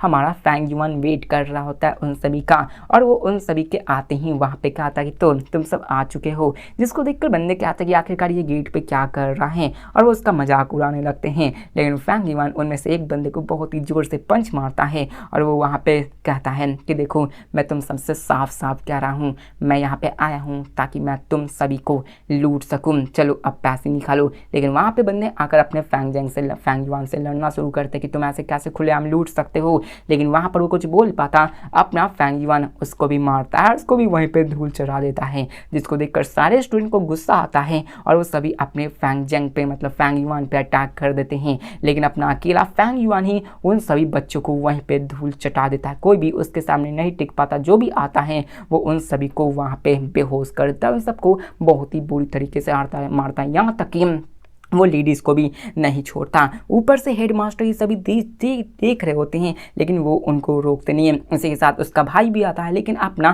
फैंग युआन इतना ज़्यादा क्रूअल कि वो अपने भाई तक को नहीं छोड़ता। उससे क्या था कि चलो तुम भी पैसे निकालो वरना मैं तुमको नहीं छोड़ूंगा। और सबसे एक एक पैसे लेता है और वो उन सभी से बहुत ही अच्छे से लूटता है। जिसके साथ यहाँ पर हमें फिर से दिखाया जाता है कि फैंग युआन फिर से वाइन की शॉप में आता है और वहाँ पे 20 jars of green bamboo wine फिर से ले लेता है ताकि वो लिक्विड वॉर्म को फीड करवा सके। उसी के साथ हमें उस इंसिडेंट के बारे में अंकल आंटी को भी पता चलता है, जिससे वो काफ़ी ज़्यादा गुस्से होते हैं। लेकिन वो फिर से अपने फैंग जेंग को पैसे दे देते हैं और वहाँ पे वो फिर से प्लानिंग बनाने लगते हैं कि कैसे उन्हें निकालना होगा। और वहाँ पे फिर से हमें मो फैमिली और चू फैमिली को दिखाया जाता है, जो कि इन्हीं सब के बारे में बात करने लगते हैं। और अपना फैंग जेंग का तो अलग ही नाटक होता है, वो अपने भाई को सरपास करने की कोशिश कर रहा होता है। इसी के साथ हमें 4 दिन बाद फैमिली डे का सीन दिखाया जाता है, जहाँ पे फिर से अपना फैंग युआन सबको लूटने के लिए आ जाता है। फिर से उन सभी से एक एक स्पिरिचुअल स्टोन मांगता है, जिसको देखकर वो फिर से उसे फाइट करने के लिए आता है, लेकिन सबको वो फिर से लूट कर चला जाता है। और यहाँ पर जो मो फैमिली का बंदा होता है वो फिर से बहुत ही कड़ी मेहनत से ट्रेनिंग करना शुरू करता है ताकि वो वहाँ पे अपने आप को पावरफुल बना सके। लेकिन फिर से अपना फैंग युआन वो वाइन में जाकर आराम से शराब पीने लगता है और खाने लगता है। लेकिन उसी के साथ वहाँ पर एक बंदा आता है जो उससे कहता है कि तुम ही फैंग युआन हो ना, चलो अब यहाँ पे तुम बहुत ही मुश्किलों में आने वाले। लेकिन यहाँ पे अपना फैंग युआन से कोई भाव ही नहीं देता, जिसको देखकर वहाँ पर वो बंदा उसके खाने को पलट देता है कि यहाँ पे क्या किया जाए। वो वेटर उसको रोकने की कोशिश करता है, लेकिन वहाँ का हेड उसको बीच में जाने से रोक देता है। लेकिन उसी के साथ हमें सीन चेंज कर बताया जाता है कि क्यों यहाँ पर ये सब हो रहा है।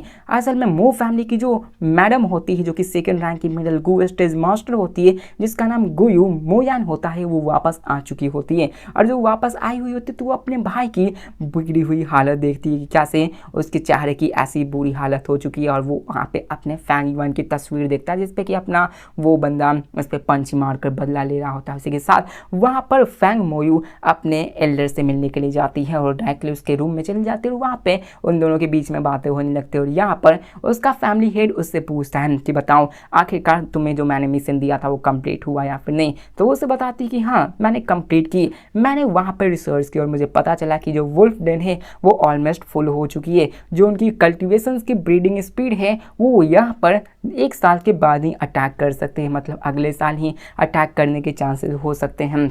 और वो उससे ये भी पूछते हैं कि आखिरकार वहाँ पे क्राउन वुल्फ्स क्या कितने सारे हैं, मतलब रैंक 3 के वुल्फ्स कितने सारे, तो वहाँ पे 3 होते हैं, जिसको देखकर वो कहते हैं 3 ज़्यादा मसला नहीं है, हम लोग मिलकर संभाल सकते हैं। लेकिन उसी के साथ वहाँ पर अपनी मोयू उससे पूछती हैं कि आखिरकार अपने आपके पोते के साथ ऐसी बुरी हालत कैसे हो रहा है। तो वो अपने दादा उसको सारी चीज़ें कहानी सुना रहे थे कि इसके साथ ऐसे ऐसे हुआ था, एक फैंग युआन नाम का लड़का और उसके साथ ऐसे किया था, लेकिन वो उसको इंटरफेयर करने से मना कर देते क्योंकि उसका जो पोता होता है वो काफ़ी अच्छे से प्रोग्रेस कर रहा था। लेकिन यहाँ पर अपने मोयू की तो अलग ही बात थी, वो कहती कि इस बार मैं अपने मतलब से काम करूंगी और वो इसी कारण यहाँ पे अपने एक बंदे को भेजी थी ताकि वो फैंग युआन को ढूंढ सके और ये सारे मसला इसी वजह से हुई होती है। जिसके साथ हमें दिखाया जाता है फैंग युआन को जो कि बड़ी आराम से वहाँ पे बैठा होता है, उसे थोड़ा सा डर भी नहीं लगा था और तभी वहाँ पर मिस मोयू भी आ जाती है जो वहाँ पे आते हुए पूछती है कि तो तुम फैंग युआन हो, मुझे लगता है कि तुम काफ़ी अच्छे से खा रहे हो, लगता है कि मैंने तुम्हारे बारे में सही ही सुना था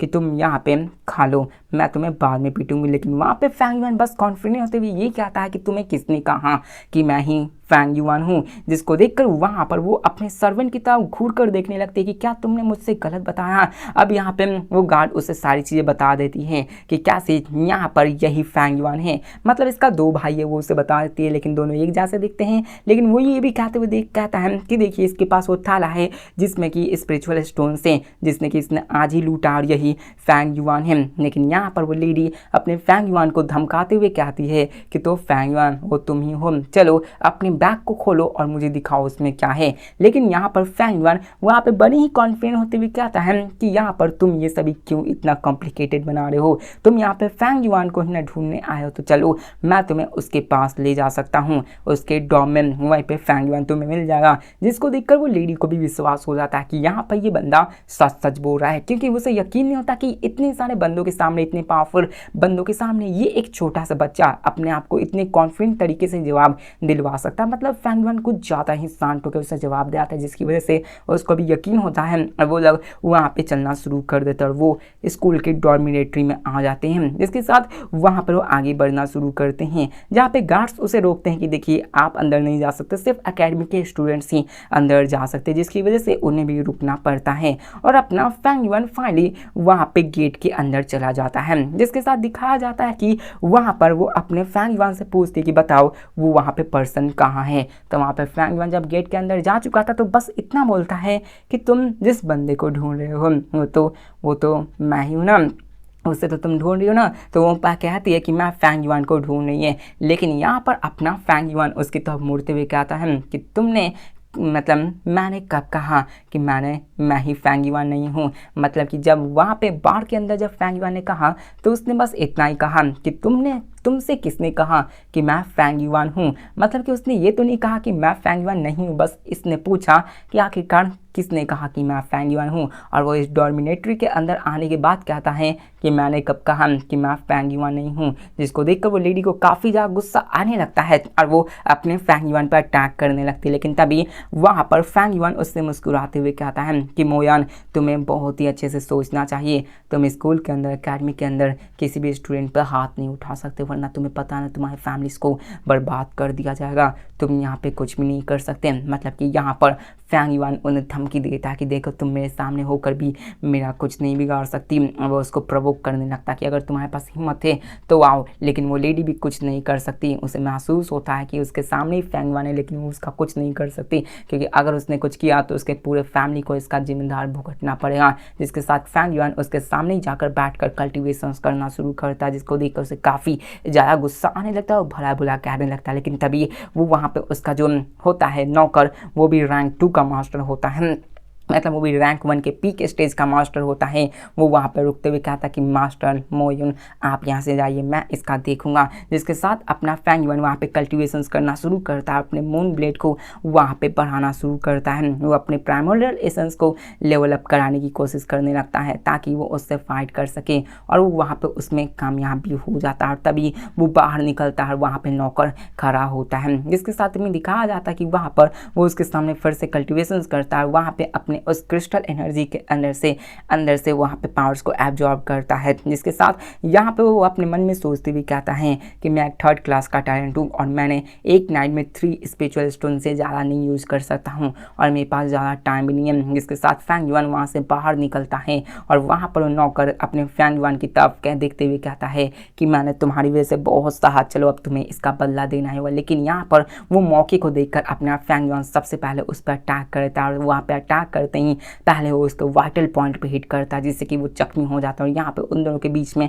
फाइट होना शुरू हो जाती है। इसको देखकर तो वो बंदा भी हैरान हो जाता है कि ये बंदा तो कुछ ज़्यादा ही पावरफुल है। और यहाँ पे हर बार जब अपना फैंग युआन अटैक कर रहा था वो उसके वीक पॉइंट पे ही अटैक किए जा रहा होता ताकि उसे जल्दी से जल्दी मारा जा सके। उनके बीच में बहुत ही भयंकर वाली फाइट होने लगती है, लेकिन दिखाया जाता कि फैंग युआन कहाँ ही कम था। वो अपने मून ब्लाइट कू को यूज़ करते हुए उस पर अटैक करता है, लेकिन यहाँ पे हमें पता चलता कि उसने नाइट के अंदर ही अपने मून ब्लेड को मतलब अपनी रैंक को अर्ली स्टेज से मिडिल स्टेज में ले गया होता है। लेकिन वो अपनी इस पावर्स को नहीं दिखाना चाहता था, क्योंकि अगर सब लोग देख कर तो उसके बारे में शक करना शुरू कर देंगे कि ये बंदा इतनी जल्दी मिडिल स्टेज में कैसे पहुंच गया। लेकिन वो उस पर अटैक करना शुरू करता है, लेकिन यहाँ पर वो अपनी पावर्स को फिर से यूज़ करता है, उस पर अपने मून लाइट ब्लेड से अटैक करता है, जिसके उसके हाथ काफ़ी ज़्यादा जख्मी हो जाते हैं। वो सोचने लगता है कि आखिरकार कैसे हो सकता है ये मून लाइट ब्लेड मुझे इतना ज़्यादा जख्मी कैसे कर सकता है। लेकिन अपना फैंग युआन तो रुकता नहीं है, वो उस पर बहुत ही स्पीड से अटैक्स करना शुरू करता है और उसको बहुत ज़्यादा इंजर्ड कर देता है। इसी के साथ ही ऐसी चलने लगती है और दिखाया जाता है कि वो इतनी बुरी तरीके से उसको मारता है, उसको दौड़ा कर मारता है। हमें गार्ड्स को दिखाया जाता है जो कि इन सब के बारे में उनको भनक नहीं थी, लेकिन इतना उसे दौड़ा कर मारता कि वो गार्ड्स के सामने भी चला जाता है और फैंग युआन उन गार्ड्स के सामने उसका सर काट देता है। यहाँ पर गार्ड्स को पता चल जाता है कि फैंग युआन ने किसी बंदे को मारा है। लेकिन इसी के साथ हमें दिखाया जाता है फैंग युआन को, जो कि उन गार्ड्स से कहता कि मुझे स्वॉर्ड ला कर दो, और वो उसको स्वॉर्ड ला कर देता है। और यहाँ पे फैंग युआन सोचने लगता है कि मैंने मिडिल स्टेज के प्राइमल की टेक्निक को यूज़ किया, अगर टीचर्स को ऐसा पता चला तो वो मुझ पर शक करेंगे और हो सकता है कि मेरे फ्लावर वॉइन मॉन्क के बारे में पता चल जाए। और वो सोचने लगता है कि क्या मैं इन दोनों गार्ड्स को मार दूं, और वो उन दोनों गार्ड्स को मारने के लिए भी जाता है। लेकिन जैसे ही वो उनके पास जाने लगता है वहाँ पे और भी गार्ड्स आ जाते हैं, जिसको देखकर फैंग युआन रुक जाता है, क्योंकि वो अकेले इतने सारे बंदों से फाइट नहीं कर सकता, वरना फैंग युआन तो उन दोनों गार्ड्स को भी मार देने वाला था। इसी वजह से वो वहाँ पे कहता कि मुझे और भी सफ़र करना होगा, और वो वहाँ पे उसकी लाश को अपने घर के अंदर घसीटता हुआ ले जाता है, जिसको देखकर गार्ड्स की तो हालत ख़राब हो जाती है कि ये बंदा एक रियल टीमन है। जिसके साथ में दिखाया जाता है सीन चेंज करके क्लास में भी सबको पता चल चुका होता है, जो मोयुन का भाई होता है उसकी तो फटी पड़ी थी कि उसने ऐसे बंदे से पंगा ले लिया है जो कि सच का मर्डर करता है। उसी के साथ क्लास के जो एल्डर होते हैं वो वहाँ पे अपने फैंग युआन से बात करते हैं, वो उससे पूछते हैं कि आखिरकार तुमने ऐसा क्यों किया, तुमने उसको क्यों मारा। तो फैंग युआन यहाँ पे बड़ी चालाकी से कहता है कि लास्ट नाइट मैं यहाँ पे प्रैक्टिस कर रहा था, लेकिन उसने तो मुझे अफेंड किया, बल्कि वो मुझ पर अटैक करने की कोशिश की, इसी वजह से मुझे उसको मारना पड़ा। मैंने कुछ नहीं किया है, मैं बस यहाँ पे ये महसूस कर पाया था कि वो सीक्रेटली दूसरे विलेज के लिए भी काम भी कर रहा है, इसलिए आप मेरे बारे में अच्छे से जजमेंट देना। मतलब वो चालाकी से कह देता कि देखो ऐसी ऐसी केस है। इसको सुनकर तो एल्डर भी हैरान में पड़ जाते हैं कि यार ये हो सकता है, और यहाँ पर फैंग युआन बड़ी आराम से कह रहा होता है, जिससे कि किसी को शक नहीं होता। एल्डर भी सोच में पड़ जाते हैं कि ये बंदा मर्डर करने के बावजूद इतना शांत कैसे हो सकता है। इसके साथ यहाँ पर एल्डर फिर से पूछते हैं कि ठीक है, लेकिन आखिरकार तुमने गौ वांस के कॉप्स के बारे में का क्या किया, क्योंकि वो उसने उसको मार दिया था, तो उससे पूछते कि कॉप्स का तुमने क्या किया। लेकिन इसी के साथ वहाँ पे अपना फैंग युआन उसे बताता कि वो तो जिसके साथ हमें अपने मो फैमिली के घर का सीन दिखाया जाता है, जहाँ पे एक नौकरानी बैक डोर के विलेज से एक बक्से को उठाकर ले आई होती है, और वो वहाँ पर एल्डर्स को बताते हुए कहता है कि मैंने उसके सर को मो फैमिली को दे दिया है ताकि मैं उसको बता सकूं कि आखिरकार उन्होंने क्या किया है। जिसको जानकर तो एल्डर भी हैरान हो जाते कि ये तुमने क्या किया। इसके साथ हमें यहाँ पे दिखाया जाता है कि एल्डर्स भी काफ़ी ज़्यादा फ्यूरियस होते हैं, लेकिन यहाँ पर जो अपनी मोयान होती है इस चीज़ को देखकर काफ़ी ज़्यादा गुस्सा हो जाती हैं, और वो वहाँ से जाकर अपने फैंग युआन को मारने के लिए निकल पड़ते, लेकिन जो उसके एल्डर होते ग्रैंडफादर वो उसे रोकते हुए कहते हैं कि रुक जाओ, तुम ऐसा नहीं कर सकती, तुम नहीं समझी कि आखिरकार फैंग युआन कहना क्या चाहता था, तुम समझ पाए कि फैंग युआन के एक्शंस क्या कहते थे। जिसको सुनकर मोयन उससे पूछते कि आखिरकार फैंग युआन क्या करना चाहता था। जिसको सुनकर मोयन पूछती अपने ग्रैंडफादर से कि आखिरकार उसका भी क्या मतलब हो सकता है। तो वहाँ पे उसके ग्रैंडफादर उसे समझाते हुए कहते हैं कि फैंग युआन बस इस इंसिडेंट को रियल डील नहीं बनाना चाहता था, अगर वो चाहता तो वो इस हेड को बक्से को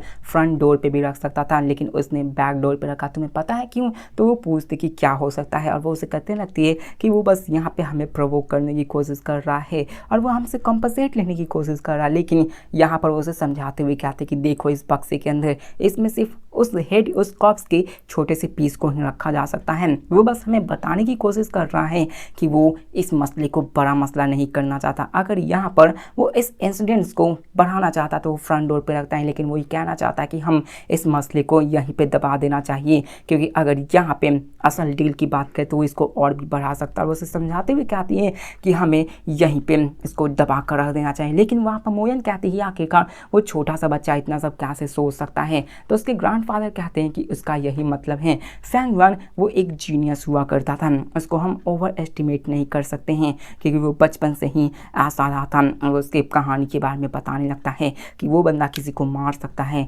तो इतनी प्लानिंग तो कर ही सकता है। ये अच्छा है कि वो सिर्फ एक थर्ड क्लास का टैलेंट है, अगर वो फर्स्ट क्लास का टैलेंट होता तो वो बहुत ही बड़ा काम करता, उसकी वाहवाही पूरे क्लैन में होती, उसको क्लैन हेड खुद से सिखाते। लेकिन ये सुनकर वहाँ पर वो और भी सोचने लगते कि आखिरकार वो करना क्या चाहता है। लेकिन वहाँ पे ग्रैंडफादर इतना कहते चलो हमें उसको कॉम्पनसेट भी करना होगा, उससे 13 स्पेशल स्टोन्स दे दो। उसी के साथ फैंग युआन भी इसी के बारे में सोचने लगता और कहता कि मैंने जो मो फैमिली को बताना चाहा वो समझ चुके होंगे, मैंने सारे पीसेस को जोड़कर सभी को एक कर दिया। उसी के साथ वहाँ पर वो बैठ कर इन सब कहानी को जोड़ने लगा होता, लेकिन तभी वहाँ पर वहीं से कहानी स्टार्ट होती। मतलब कि यहाँ पे फैंग युआन बैठ कर सोच रहा था कि तभी वहाँ पे एक बूढ़ा व्यक्ति अपनी बेटी को मतलब पोती को वहाँ पे कहानी सुनाना स्टार्ट कर देती है, जो कि वही कहानी से आगे होती है जहाँ पर होप गू मिला होता है। और वहाँ पर इस कहानी की शुरुआत यहीं से फिर से होने वाली है, मतलब इसके 3 पार्ट्स होने वाले हैं, दूसरी पार्ट्स यहाँ पे होने वाली हैं। तो जैसा कि अभी तक पिछले स्टोरी में आपने देखा कि कैसे एक और गू वहाँ पे आ चुकी थी, जो कि उसके हार्ट को मांगने के लिए आई हुई थी, जिसके साथ वो उसके हार्ट को भी दे दिया होता है।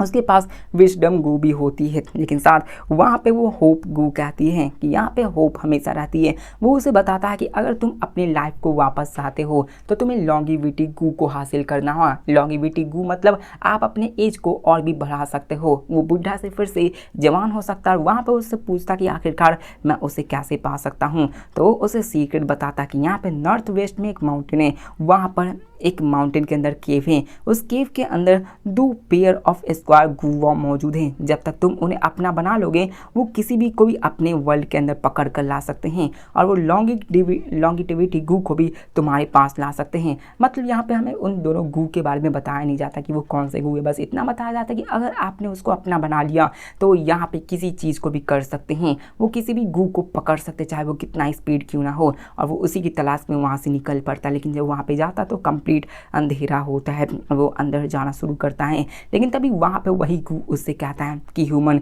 वापस लौट जाओ, अब तुम कुछ नहीं कर सकते वरना मार जाओगे। लेकिन ये बंदा जिद्दी था, क्योंकि ये आगे जाना चाहता था, क्योंकि इसे पता था कि अगर ये वापस में होता तो ये मरेगा ही, इसलिए वो यहाँ पे आगे बढ़ना चाहता था। वो जिद्दी था, इसलिए वहाँ पर जो गू होता है कि ठीक है मैं समझ गया, लेकिन हम लोग तुम्हें एक चीज़ बताएंगे, तुम्हारे पास होप गू है, इसलिए हम तुम्हें ये कहना चाहते हैं कि जब तक तुम हमारे सही नाम को बता दोगे तो हम तुम्हारी इच्छा को पूरा कर सकते हैं। तो वहाँ पे उसके नाम को पुकारना शुरू करता है, सर्कल, स्टोन बॉल, यिन यांग, फैंग, मोफेन, बी, सॉन्ग, अर्थ, हिमांशु, सुमांशु, रोहित, श्रीवन, मतलब कुछ भी जो नाम है वो बकना शुरू करता है, क्योंकि जब तक वो एक सही नाम को चूज कर लेगा, मतलब कि उसके नाम को पता लगा लेगा, तब तक वहाँ पर वो उसको सब्सीव कर सकता है। जिसके साथ वो वहाँ पे नाम लेना शुरू करता है, और फाइनली वो नाम लेते लेते रूल्स का नाम लेता है, मतलब वो पहला एक गू का नाम ले लेता है, और तभी वो दूसरे गू का भी नाम लेता है जो होता है रेगुलेशन। मतलब दो रूल्स होता है, मतलब दो गू होते हैं और दोनों के नाम होते हैं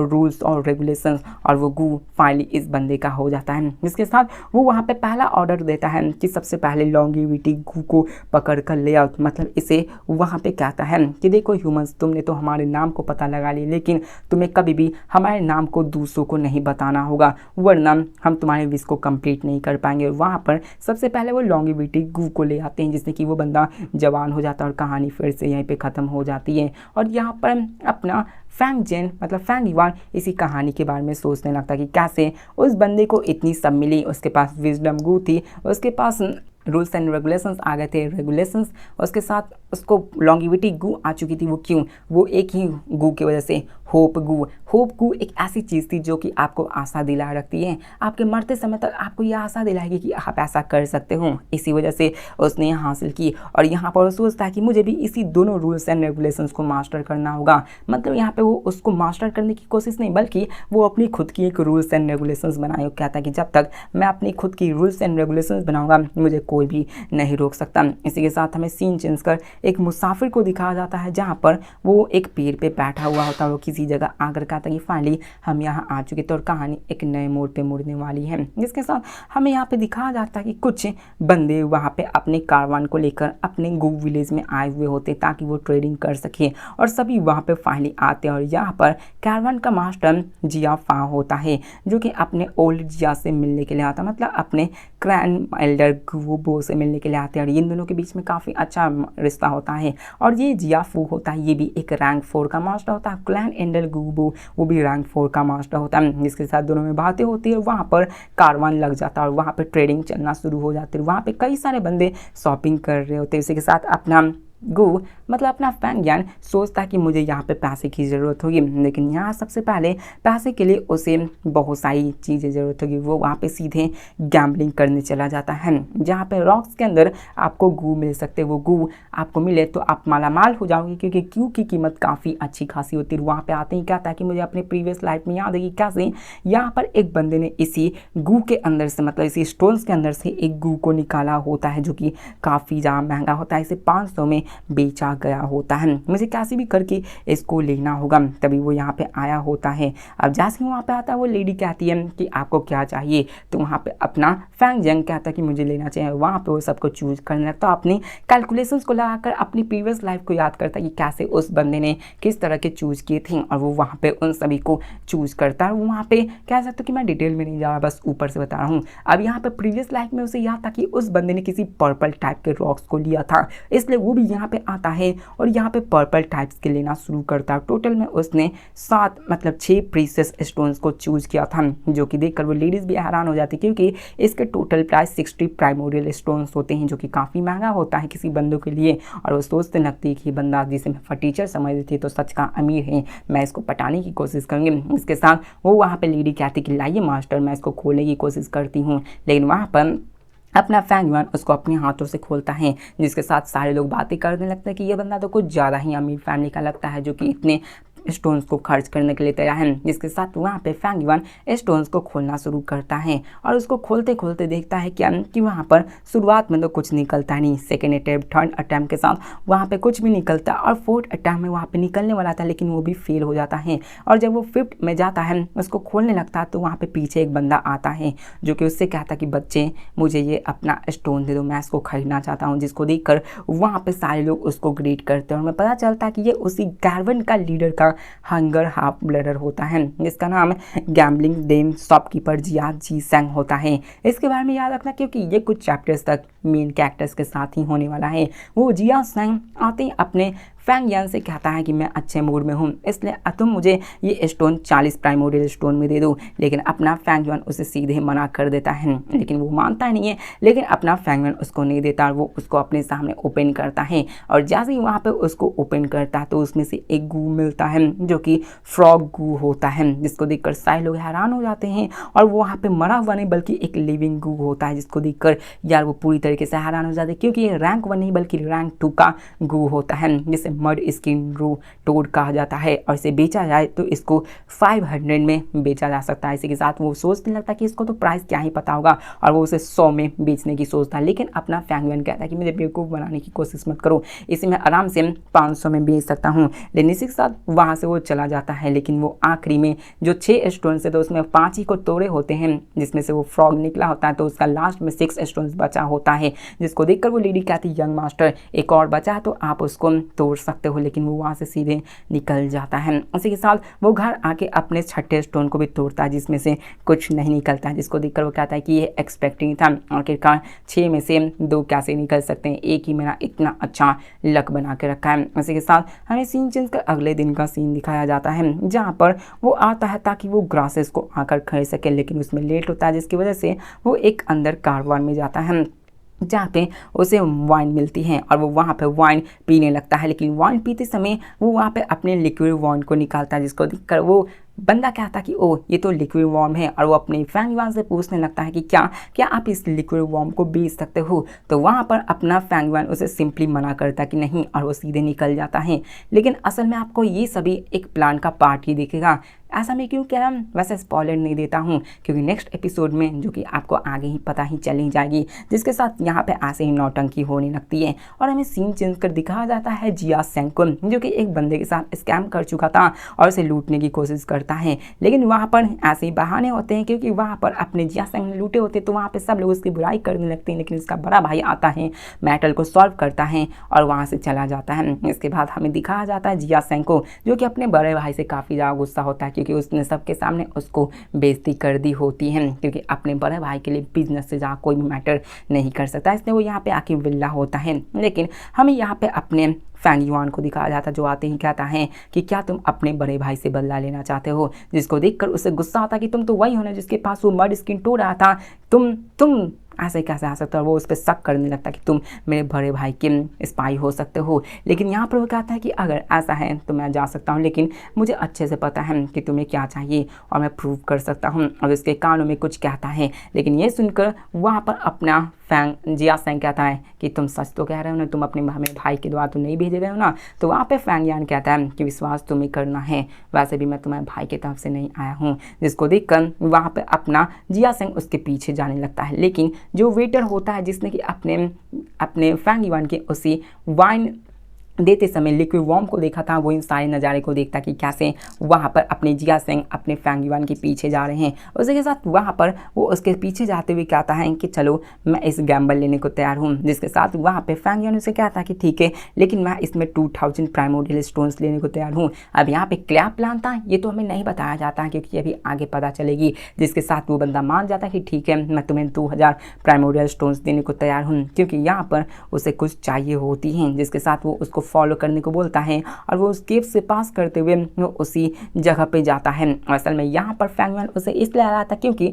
वो उस पास्ट मेमोरीज को दिखा सके जो कि उसने रिकॉर्ड में देखे थे उस फ्लावर मोंक वाइन के पास की ऐसे ऐसे गू फैंग के साथ हो चुका था, मतलब गू के फैमिली के एंसेस्टर्स के साथ ऐसे हो चुका था और ये अपनी गू फैमिली की बदनामी की तरह थी। लेकिन अपना फैंग युआन वो गू फैमिली से ही बिलोंग करता था, लेकिन उसे पैसों के लिए वो अपने एंसेस्टर्स की भी बदनामी बेचने को तैयार था, जिसको जानकर वो काफ़ी ज़्यादा खुश होता है।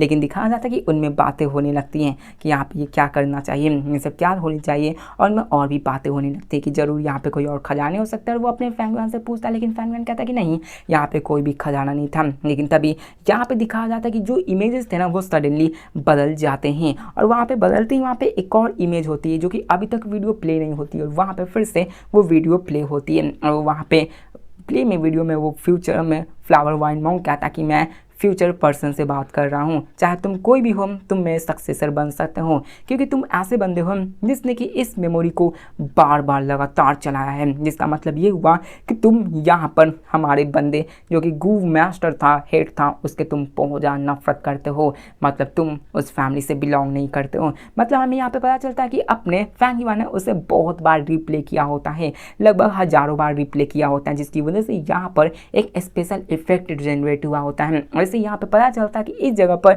एक इनहेरिटेंस मौजूद होता है। इनहेरिटेंस ये होता है कि आप अपने आप को पावरफुल बना सकते हो, लेकिन इसका एक कंडीशन होता है कि जब तुम पावरफुल बनोगे तो तुम्हें गुयू क्लैन को पूरी तरह से मिटाना होगा, जिसको देख कर जिया सेंग पूरी तरह से खुश हो जाता है कि ये मेरे लिए अच्छा मौका है कि मैं इसके इनहेरिटेंस को लेकर अपने आप को पावरफुल बना सकता हूँ, अपने भाई से भी ज़्यादा पावरफुल बना सकता हूँ। लेकिन तभी वो खुश ही हो रहा था, तभी उसे अपने फैंग युआन के बारे में याद आता कि वो भी बंदा यहीं पे है। वो मन बना लेता कि वो फैंग युआन को मार डालेगा क्योंकि वो इससे बंटवारा नहीं करना चाहता था। लेकिन जैसे वो पीछे मुड़कर देखता है, फैंग युआन उससे ऑलरेडी अटैक करके उसको मार देता है और कहता है कि यहाँ पे इन सब चीज़ों की कोई ज़रूरत नहीं है, अगर तुम्हें मारने का मन है तो मार देना चाहिए। जिसके साथ यहाँ पे ख़त्म हो जाता है, टाइम पास हो जाता है और यहाँ पर जो कार्बन आई थी वो फिर से वापस चली जाती है। और यहाँ पे जो उसका भाई था जैन सेंग वो तो मर चुका था, अब वो कार्बन जा चुकी होती है। और यहाँ पे फैंग युआन उसको जाते हुए देखते हुए कहता है कि मौसम भी मेरे साथ है, क्योंकि जितने भी ब्लड के निशान हैं वो सभी ख़त्म हो चुके होंगे इन बारिश के पानी में। जिसके साथ वो सोचने लगता है लेकिन ये मैटर यहाँ पे नहीं ख़त्म होने वाला है, वो ज़रूर यहाँ पर आएंगे ही। लेकिन वो अपने उसी के बारे में बात करने लगता है कि ओह तुम तो अपने भाई के बारे में समझ भी नहीं पाए थे, तुम्हारे फैमिली हेड तुम्हारे भाई के साथ अच्छा करना चाहते थे। और यहाँ पर वही बकवास होती है, फैमिली ड्रामा जो कि होते रहती थी। लेकिन यहाँ पर वो कहता है मन में कि जिया सेंग मैं तुम्हें मारना नहीं चाहता था, क्योंकि मैं तुम्हें यूज़ करना चाहता था। और इसी के साथ ये एपिसोड भी ख़त्म होता है। तो मिलते हैं नेक्स्ट एपिसोड में जो कि कुछ दिनों बाद अपलोड हो जाएगी, क्योंकि यहाँ पर पहला पार्ट है तो मैं इसको देखने वालों की सपोर्ट कैसा है, जिसके बाद फाइनली जो चैप्टर्स है बाकी के वो सभी मैं एक साथ अगली वीडियो में एक्सप्लेन कर दूंगा। बस ये फर्स्ट पार्ट थी इसलिए मैंने इसको थोड़ा शॉर्ट रखा है। तब तक के लिए बाय।